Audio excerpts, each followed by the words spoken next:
ऐसा इसराइल और अमेरिका के खिलाफ एकजुटता दिखाने की कोशिश में ईरान की तरफ से कहा गया है। यानी कि ईरान मुस्लिम कंट्रीज को एकजुट कर रहा है अमेरिका के खिलाफ भी, क्योंकि अमेरिका लगातार इसराइल का सपोर्ट कर रहा है और इसराइल के खिलाफ भी मोर्चाबंदी करने की कोशिश यहां ईरान की तरफ से की गई है।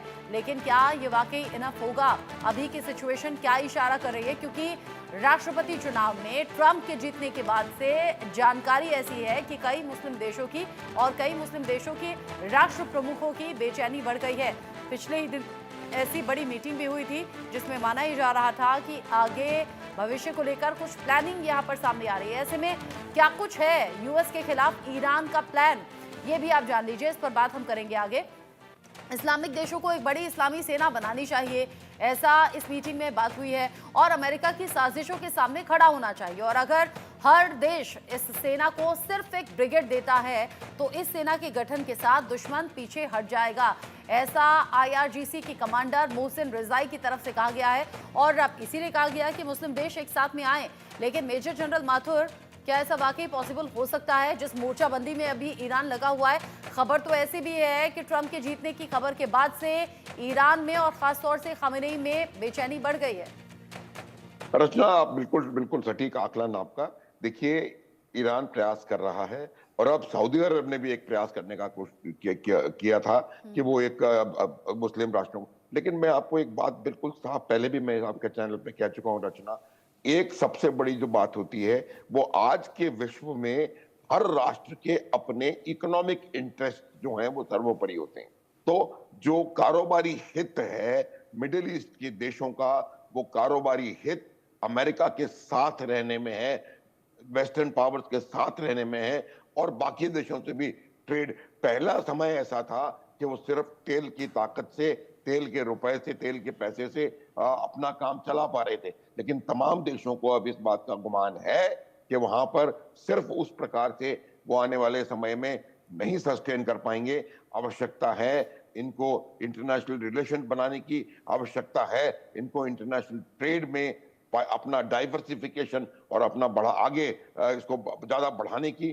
तो ये तमाम चीजें जब आपके सामने आती हैं, वही वजह है कि आज की तारीख में कोई भी हर राष्ट्र कहता है ये मुस्लिम होना चाहिए, वो होना चाहिए, लेकिन कोई भी साथ आया नहीं है।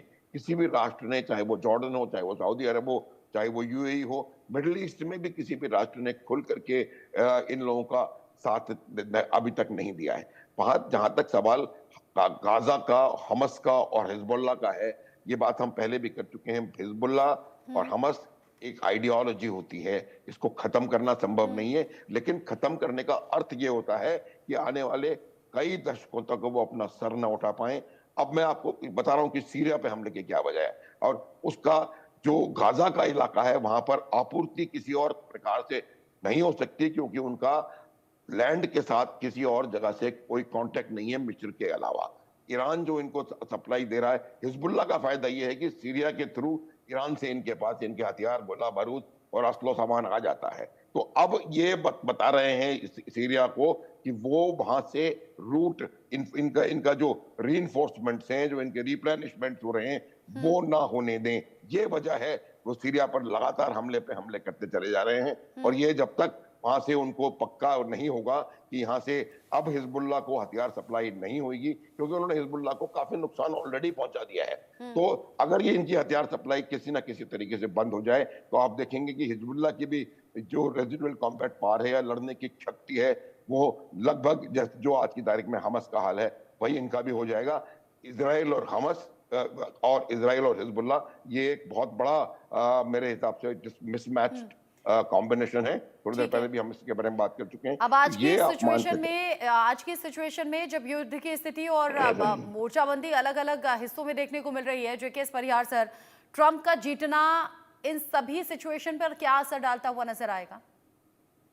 देखिए, ट्रंप जो है वो प्रेसिडेंट बाइडेन से ज़्यादा एग्रेसिव रहेंगे, इसमें कोई दो राय नहीं है। और जैसा जनरल माथुर साहब ने कहा, मैं उनसे बिल्कुल 100% सहमत हूँ कि आज के देश में सेकेंड वर्ल्ड वार जैसे हमारे वेस्ट और रशिया एंड अमेरिका के ब्लॉक जैसा सिस्टम चलना ही नहीं है। और सारी खेल जो है वो इकोनॉमी के ऊपर ही और साइबर उस पर स्पेस कंट्रोल पे चल रही है। अब जहां सवाल इस्लामिक देशों का है, वो उनमें एकता का कोई हो ही नहीं है, क्योंकि इजराइल भी के अगेंस्ट में अब कोई नहीं है मिडिल ईस्ट में। सऊदी अरेबिया ऑलरेडी, यूएई सारे अमेरिका सपोर्टेड उसमें हो चुके हैं। टर्की कभी अमेरिका के साथ भी दिखाई देता है। पाकिस्तान को कोई आज की डेट में पूछ नहीं रहा है। इंडोनेशिया इसमें है नहीं। तो मुस्लिम देशों का ब्लॉक इजराइल और अमेरिका के खिलाफ बनेगा, ये कतई संभव नहीं है। ट्रंप जो है वो बैलेंस करेंगे। इलेक्शन कैंपेन में उन्होंने बांग्लादेश में हिंदुओं और माइनॉरिटीज के ऊपर अटैक के ऊपर काफी कंडेम किया है। उन्होंने अरब कंट्रीज के मुस्लिम जो डिस्प्लेस हुए हैं उनको सपोर्ट किया है। पर वो किसी भी हालत में इजराइल को पूरी तरह से आइसोलेट नहीं कर सकते, क्योंकि इजराइल को आइसोलेट करना रिपब्लिकन पार्टी का अमेरिका में बहुत बुरा हाल हो जाएगा, क्योंकि इजराइल हर हालत में एक तरह से मैं कहूँगा अमेरिका का पुलिस गार्ड है, जो मिडिल ईस्ट में पूरा उसको कंट्रोल करते हैं। अब अमेरिका की कोशिश ईरान को की जो सरकार है उसको गिराने की, और वो पुरानी जो 1980 के पहले का सिस्टम है, जो उनकी पपेट सरकार हुआ करती थी रजा पहलवी की, वो लगाने की कोशिश कर रहे हैं। तो मैं समझता हूँ ट्रंप का पूरा ध्यान जो है वो ईरान को कंट्रोल करने में रहेगा, बजाय इसके कि वो यहाँ पर गल्फ कंट्रीज में गाजा और हमास को इसको करे। क्योंकि अगर आपने मैन गंगोत्री दबा दी तो पूरा आगे का पानी रुक जाता है। तो ईरान अगर उनके कंट्रोल में आ जाता है तो बाकी की सारी चीजें उनके कंट्रोल में रहेंगी। जैसी अभी खबरें आ रही हैं कि ईरान के सुप्रीम लीडर अली खमेनी की तबीयत या तो बहुत खराब है, वो कोमा में चले गए, या उनकी उसमें डाउट है कि क्या स्टेटस है। तो इनडायरेक्टली जो खबरें ये हैं कि उनके जो सेकंड सन है मोजबा खमेनी, उनको नया लीडर बना दिया गया है। अब इसके बाद में ईरान में tug of war political leadership को कंट्रोल करने के लिए कई ग्रुप में होगा, और वहां अमेरिकन एजेंसीज या इजरायली एजेंसीज जो हैं वो उसको ट्रिगर कर सकती हैं, ताकि नया जो ईरान में जो लीडर आता है वो उनके खुद के ही घर में घेरा जा सके और तोड़ फोड़ हो, ताकि आगे चल के ईरान में अपनी सरकार बनाई जा सके। तो अमेरिका ट्रंप का पूरा ध्यान जो है वो अलग ईरान अलग के तरीके इंटरनल से पॉलिटिक्स स्ट्रेटेजी को तैयार कर डिस्टेबलाइज रही करने है। में ऐसा नहीं होगा। है कि जो दिखाई नहीं दे रहा वो पीछे से प्लानिंग हो नहीं रही। प्लानिंग हर चीज को लेकर हो रही है, चाहे वो अमेरिका की हो, इजराइल की हो, ईरान की हो, या फिर बाकी प्रॉक्सी देशों की हो। जेके परिहार सर, अनुज माथुर सर, आप दोनों का ही शुक्रिया इंडिया न्यूज पर जुड़ने के लिए और ये खास डिस्कशन में अपने व्यूज दर्शकों तक पहुंचाने के लिए। आगे जो अपडेट होगा इंडिया न्यूज दर्शकों तक सबसे पहले खबर पहुंचाएगा। एक छोटा सा ब्रेक यहाँ पर ले रहे हैं।